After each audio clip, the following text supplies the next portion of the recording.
बिस्मिल्लाहिर्रहमानिर्रहीम। अस्सलाम वालेकुम डियर स्टूडेंट्स। आज हम अपनी इस वीडियो में टीचिंग प्रैक्टिस जो 8607 है इसको फिल करने का तरीका सीखेंगे, या इसकी हम जो इंट्रोडक्शन देखेंगे कि आखिर इस बुक में क्या होता है और उसको कैसे हल करना होता है। बीएड 1.5 ईयर्स के स्टूडेंट जब सेकंड सेमेस्टर में जाते हैं तो उन्हें एक बुकलेट को फिल करना होता है जो कि है टीचिंग प्रैक्टिस। तो टीचिंग प्रैक्टिस के नाम से ही ज़ाहिर है कि टीचर ने है प्रैक्टिस करनी है, किसी चीज़ को ऑब्ज़र्व करना है।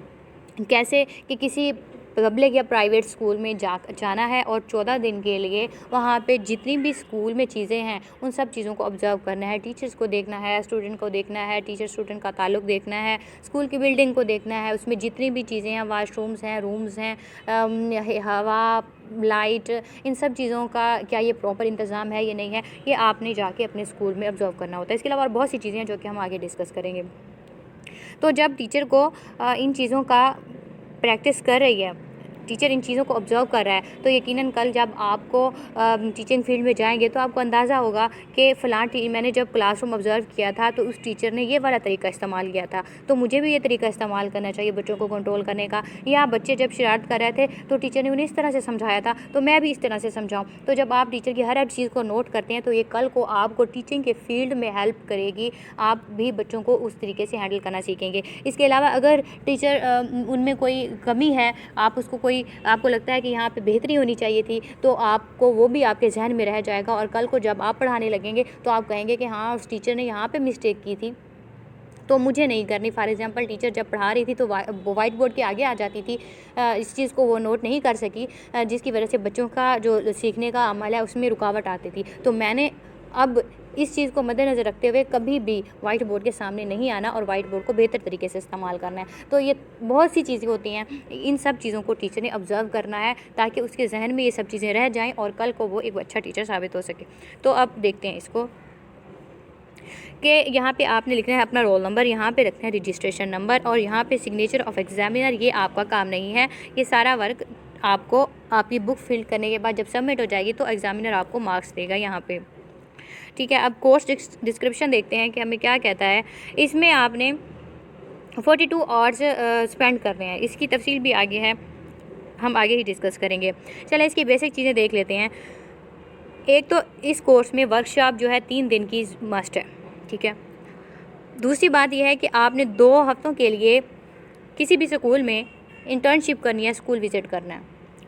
तीसरी बात यह है कि आपने फील्ड नोट्स लिखने हैं 14 और 2 ऑब्जर्वेशन रिपोर्ट लिखनी है, यानी कि आपने जिस भी फील्ड में वर्क किया है, जिस भी फील्ड को ऑब्ज़र्व किया है, तो उसके बारे में आपने रिपोर्ट बना के पेश करनी है कि हमने ये चीज़ें देखी हैं। और अगर कोई सजेशन है तो वो भी आप दे सकते हैं। ये वर्कशॉप का काम है तो इसमें आपका कोई काम नहीं है। ये वर्कशॉप जब होगी तो आपको वहाँ पे ये सारी चीज़ें हेल्प दी जाएंगी कि आपने कौन कौन सी चीज़ें मद्देनज़र रखनी है ऑब्जर्वेशन के लिए और किस तरह से आपने करनी है, ये सब उसमें आ जाता है। लेकिन जो आपका अगला काम है वो ये है कि स्कूल विज़िट और इंटर्नशिप। इसमें क्या है, 2 हफ्तों की इंटर्नशिप है, 3 आवर्स पर डे, यानी कि एक दिन में आपने 3 घंटे ज़रूर गुजार रहे हैं स्कूल में। इस तरह से एक दिन में कितने घंटे हो गए, 3 घंटे। तो आपने कितने दिन की करनी है, 14 दिन, 2 हफ्ते, 7 दूनी 14, 14 ज़रब 3 कितने हो जाएंगे, 4 तिया 12, 2 1 हासिल 42, ठीक है। तो इसी तरह आपने कितने आवर्स गुजारने हैं, 42 घंटे गुजारने हैं, जैसे यहाँ पे लिखा हुआ था 42 आवर्स टोटल। अच्छा, अब एक और अहम बात यहाँ पे है, एक है ट्रेनी टीचर और एक है मेंटोर, ठीक है। अब इस दोनों में डिफरेंस हम कर लेते हैं। ट्रेनर जो होता है जो हमें ट्रेनिंग देने वाला होता है, लेकिन ट्रेनी जो है वो कौन है, आप हैं, क्योंकि आप ट्रेनिंग हासिल कर रहे हैं अभी, ठीक है। तो इसमें आपका नाम आएगा, ट्रेनी टीचर हैं आप।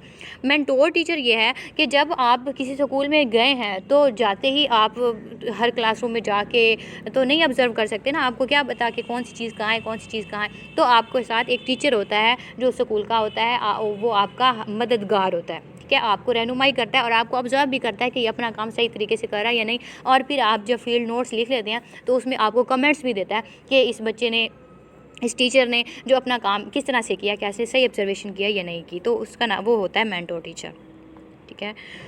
अब हम देखते हैं कि फील्ड नोट्स और 2 ऑब्जर्वेशन रिपोर्ट लिखनी है वो किस तरह से लिखनी है, किन किन चीज़ें को हमने मद्देनज़र रखना है। The trainee teacher will observe the lesson टाट बाय टीचर इन क्लासरूम। तो ट्रेनी टीचर आप हैं, आपने किसको ऑब्जर्व करना है, लेसन को, जो कि क्लासरूम में टीचर पढ़ा रही है। आप किसी स्कूल में गए और स्कूल में टीचर पढ़ा रही है क्लासरूम में, तो आपने उस टीचर को देखना है कि किस तरह से पढ़ा रही है। अगली बात क्या है, आपने कौन कौन सी चीज़ों को देखना है, टीचर स्टूडेंट इंटरेक्शन, कि बच्चों और टीचर का ताल्लुक़ कैसा है, क्या टीचर हर बात बच्चों के साथ बड़ा हमदर्दी से और उनकी मदद करती है जब उन्हें समझ नहीं आती, या ऐसे तो नहीं कि पढ़ा के फ़ौरन चली जाती है और बच्चों को तो कुछ पता ही नहीं चल रहा। ठीक है, उनका आपस का ताल्लुक़ बताना है। फुल ऑफ लेसन का मतलब यह है कि टीचर किस तरह से पढ़ा रहा है, उसे पता है कि मैंने इस चीज़ के बारे में अब ये बात ये कराना है, अब इसके बाद ये करवाना है, उसके बाद ये करवाना है, एक तरतीब से चल रहा है, या वो लेसन को सही तरीके से नहीं दे रहा। ठीक है, आपने टीचर के लेसन को देखना है कि उसमें कितनी जान है। अगली बात क्या आ जाती है, ट्रेनी टीचर विल ऑब्जर्व, उसमें बहुत सी चीज़ें हैं वो ऑब्जर्व कर सकता है। Different aspects activities of school, classroom या स्कूल में जो भी है वो सब कुछ ऑब्जर्व करेगा। मिसलन के तौर पे स्कूल ऑब्जर्वेशन, स्कूल में ऑब्जर्वेशन उसने कैसे करनी है कि स्कूल की तमाम बिल्डिंग को देखेगा। ठीक है, वहाँ पे देखेगा कि ये किस इलाके में है, क्या ये शोर तो नहीं है, अच्छा पुरसकून जगह है, इसमें दरख्त हैं या नहीं हैं, और जो है इसका जो है पानी का निज़ाम यहाँ पे ठीक है, वाशरूम्स की तादाद पूरी है, रूम्स की तादाद पूरी है। ये इस किस्म की चीज़ें जो स्कूल ऑब्जर्वेशन में आती है। टीचर ऑब्जर्वेशन में जो आप हैं, आप ऑब्जर्व करेंगे कि टीचर का बोलने का तरीका कैसा है, बात करने का तरीका कैसा है, उनकी ड्रेसिंग कैसी है, बच्चों के साथ कैसे पेश आती हैं, जब वो पढ़ा रही होती हैं तो क्या उन्हें पढ़ाने का तरीका आता है या नहीं आता, क्या उनका जो टॉपिक है उन्हें उस पर मुकम्मल नॉलेज हासिल है या नहीं हासिल। तो इस तरह से आपने टीचर ऑब्जर्वेशन करनी है। स्टूडेंट ऑब्जर्वेशन में मतलब आपने किसी भी स्टूडेंट को ले लेना है, तो आपने देखना है कि उन बच्चों का जो ड्रेसिंग है प्रॉपर है या नहीं है, यूनिफॉर्म, और उनकी सफाई सुथराई का साफ़ सुथरे हैं, या उनके बोलने का तरीका कैसा है, उनकी कॉपीज़ कैसी हैं, वो नीट एंड क्लीन हैं, वो कितना वो सीख चुके हैं। ठीक है, उनकी ग्रोथ किस हद तक है, क्या उनकी लेवल के बराबर है या नहीं है, या मज़ीद उन्हें इम्प्रूवमेंट की ज़रूरत है। इस किस्म की चीज़ें आप स्टूडेंट ऑब्जर्वेशन में लिख सकते हैं। अगली बात है ऑब्जर्वेशन इन लाइब्रेरी। स्कूल में लाइब्रेरी है तो आपने लाइब्रेरी की ऑब्जर्वेशन करनी है। वो कैसे करनी है कि आपने देखना है कि लाइब्रेरी जो है वो किस जगह पे है, और उसमें क्या विंडोज़ हैं, उसमें लाइट है प्रॉपर, हवा का इंतज़ाम है या नहीं है। अच्छा, और जो बुक्स हैं वो शेल्फ में किस तरह से रखी हुई, तरतीब से रखी हुई हैं। मतलब एक कॉर्नर में आपने स्टोरीज़ बुक रखी हुई होंगी, दूसरे कॉर्नर में जो गवर्नमेंट गाइड्स रखी हैं, तीसरे कॉर्नर में आपने स्पीचेस बच्चों के लिए रखी हैं। मतलब इस तरह से जो भी मटेरियल है जो बच्चों की लर्निंग में इजाफा कर सकता है, वो मटेरियल क्या पूरी तरतीब से मौजूद है या आपस में गुड मुड हुआ हुआ है। इन चीज़ों को आपने देखना है। फिर आपने देखना है कि जो टीचर लाइब्रेरियन है, जो लाइब्रेरी को मेंटेन करता है, उसने क्या ठीक तरीके से मेंटेन किया हुआ है, कालीन बिछा हुआ है या चेयर्स मौजूद हैं जिन पर बच्चे बैठ के उनको बुक्स को देख सकें, और वो क्या एडिशनल ड्यूटी कर रहा है, क्या उसका लेक्चर भी होता है, पढ़ाता भी है, या सिर्फ अकेला ही वो लाइब्रेरी ही कंट्रोल करता है। ये मुख्तलिफ चीज़ें आ जाती हैं, आपने इसमें ऑब्जर्व करनी है।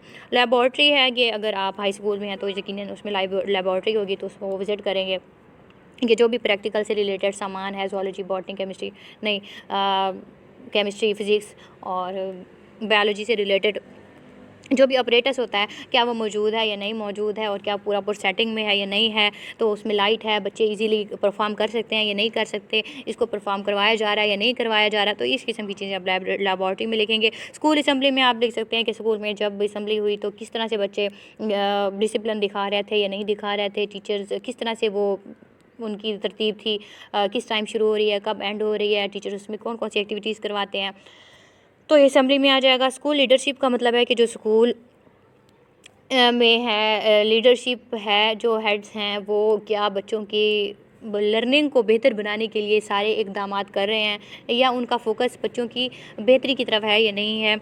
प्रोफेशनल क्लाइमेट का टीचर्स के साथ ताल्लुक़ कैसा है, टीचर्स का स्टूडेंट के साथ कैसा है, हेड और टीचर्स का आपस में ताल्लुक़ कैसा है, और हेड का वालिदैन के साथ, बच्चों के वालिदैन के साथ कैसा ताल्लुक़ है, पूरे मुआशरे का कैसा ताल्लुक़ है स्कूल के साथ। तो ये क्या है, प्रोफेशनल क्लाइमेट में आ जाता है। उनकी ड्रेसिंग कैसी है, वो उनका उठना बैठना बोल चाल कैसा है, तो ये क्या है, प्रोफेशनल क्लाइमेट है। क्या ये मौजू है खुशगवार है या खुशगवार नहीं है। ठीक है, अगली बात है इंस्ट्रक्शनल प्रैक्टिसेस। इसका मतलब यह है कि टीचर जो है बच्चों को हिदायत देते हैं, रूल्स हैं लगे हुए हैं, फॉलो करवाया जा रहा है या नहीं करवाया जा रहा, और बच्चों को जब कोई क्वेश्चन पूछते हैं और बच्चों को नहीं आता तो क्या उनको प्रॉपर तरीके से गाइड किया जाता है या नहीं गाइड किया जाता, ठीक है। बच्चों की ज़रूरत का ख्याल रखा जा रहा है या नहीं रखा जा रहा, उन्हें मुख्तलिफ़ किस्म की चार्ट्स के ज़रिए और हेल्पिंग मटेरियल से पढ़ाया जा रहा है या नहीं पढ़ाया जा रहा। तो अच्छी इंस्ट्रक्शन देकर बच्चों को की लर्निंग में इजाफा हो रहा है या नहीं, ये आपने इसमें देखना है। ऑब्जर्विंग डिफरेंट टाइप्स, हाँ स्कूल का रिकॉर्ड आपने ऑब्जर्व करना है। कैसे, मिसाल के तौर पर जैसे बच्चों की अटेंडेंस रजिस्टर आपने देख सकते हैं, ये रिकॉर्ड है। और टीचर का रजिस्टर देखेंगे आपके वहाँ पे क्या क्या चीज़ें होती हैं। फिर आपने बच्चों की अगर फाइल्स बनी हुई हैं उसको, पोर्टफोलियो होता है उसको देखना है। फिर टीचर का रिकॉर्ड आपने देखना है, उसका जो सारा रिकॉर्ड है पिछले साल का वो देखना है। और रजिस्टर होते हैं मुख्तलिफ़ किस्म, NSB है, नॉन सैलरी जो बजट है, और FTF रजिस्टर होता है, और क्या लॉग बुक होती है, और बेशुमार और बच्चों के एडमिशन के रजिस्टर्स होते हैं। ये सारा क्या रिकॉर्ड है स्कूल का, आपने इसको ऑब्ज़र्व कर सकते हैं और करना है कि सारा तरतीब से मौजूद है या नहीं मौजूद। अगली बात क्या है, ऑब्जर्वेशन ऑफ फ़िज़िकल रिसोर्सेज। एक मिनट, फ़िज़िकल रिसोर्सेज कौन से होते हैं? जैसे आपने देखना है कि क्लासरूम में फर्नीचर बच्चों के लिए पूरा है कि नहीं।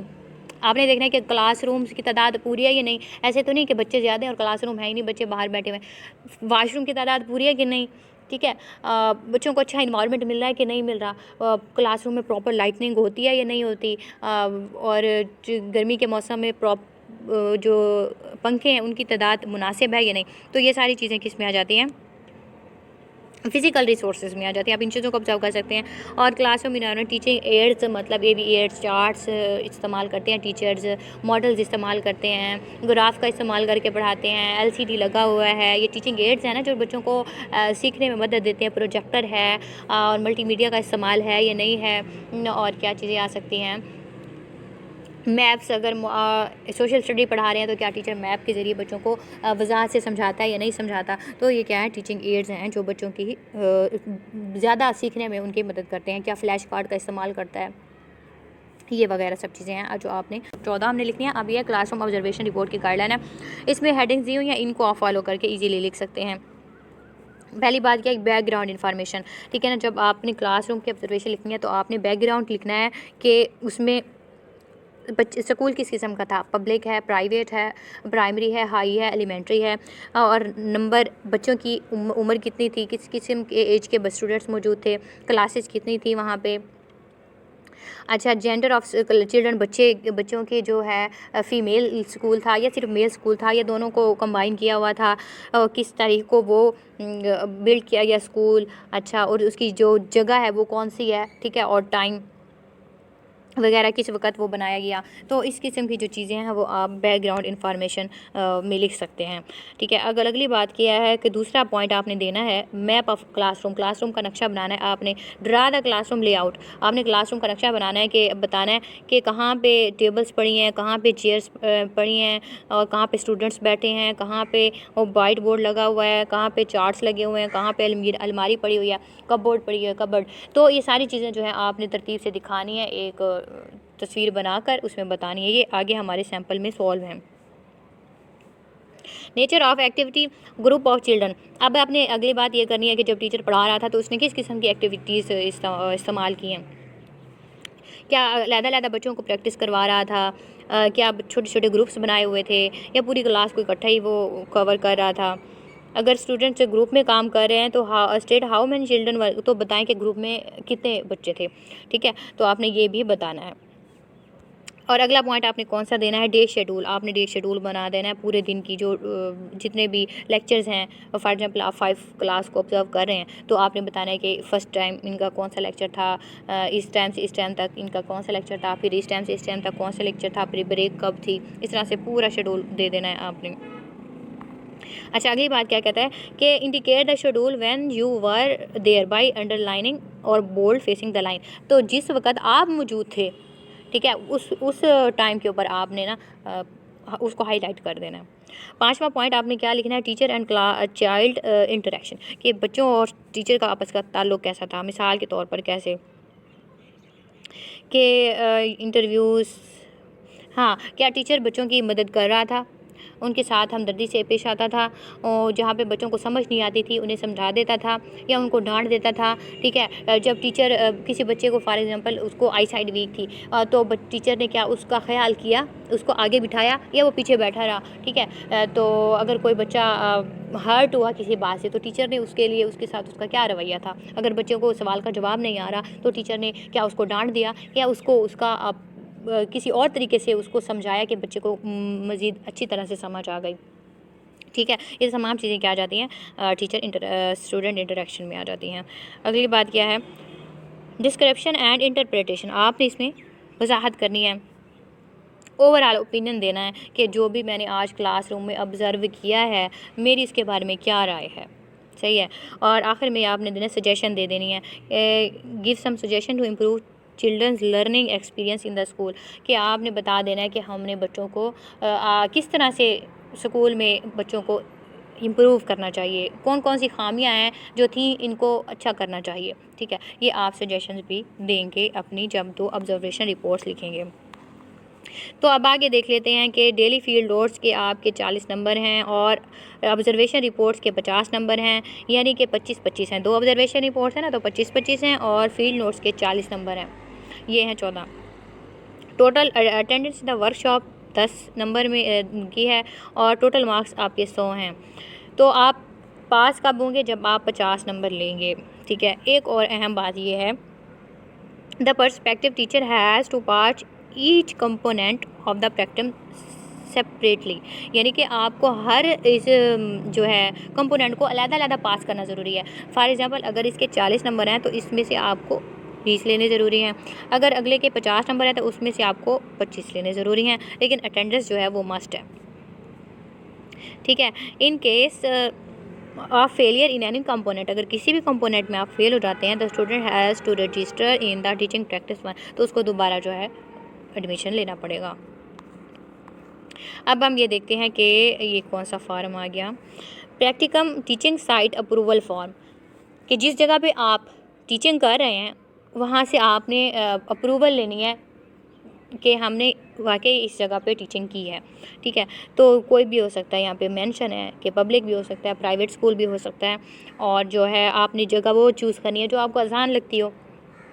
अब यहाँ पे नेम ऑफ़ ट्रेनिंग टीचर वो है कि जो ट्रेनिंग ले रहा है, जैसे आप हैं आप अपना नाम लिखेंगे, स्कूल का नाम भी लिखेंगे, एड्रेस भी लिख देंगे। मेंटोर टीचर नेम, जो टीचर आप की हेल्प कर रहा है, जो आपको आपका साथी है, मददगार है, आपको ऑब्जर्व कर रहा है, वो उसका नेम आएगा। मेंटोर सिग्नेचर यहाँ पे सिग्नेचर करेगा। फ़ोन नंबर स्कूल का नंबर आपने दे देना और प्रिंसिपल हेड का नेम लिख देना यहाँ पे, और फिर यहाँ पे सिग्नेचर और स्टैम्प जो है वो उस प्रिंसिपल की, हेड टीचर की लग जाएगी। अच्छा, आगे है पेरेंट गार्डियन परमिशन फॉर्म, ये आप तब रिकॉर्ड करेंगे, लिखा हुआ है ओनली फॉर वीडियो रिकॉर्डिंग, जब आप किसी बच्चे की वीडियो रिकॉर्ड कर रहे हैं तो फिर आपने वालिदैन से इजाज़त लेनी है कि हम हमने ये रिकॉर्ड किया है, तो आपके बच्चे की एक्टिविटी आ रही है हमारी रिकॉर्डिंग में, आप चाहते हैं कि आए या ना आए, मतलब इन्फॉर्म करना उनको ज़रूरी है मॉरली।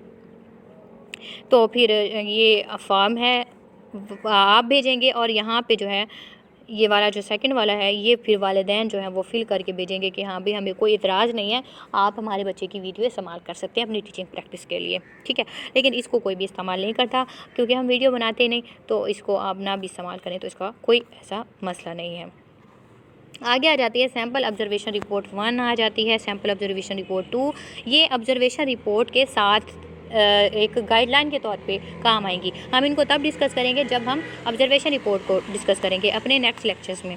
ठीक है, और उसके बाद ये क्या है, क्लासरूम ऑब्जर्वेशन फॉर्म है, इसको भी हम तब डिस्कस करेंगे जब हम फील्ड नोट्स को डिस्कस करेंगे। ये तमाम सॉल्व है मेरे पास, तो नेक्स्ट वीडियो में आप देखें, मैं आपको समझाती हूँ और आपको इससे रिलेटेड तमाम इन्फॉर्मेशन देती हूँ।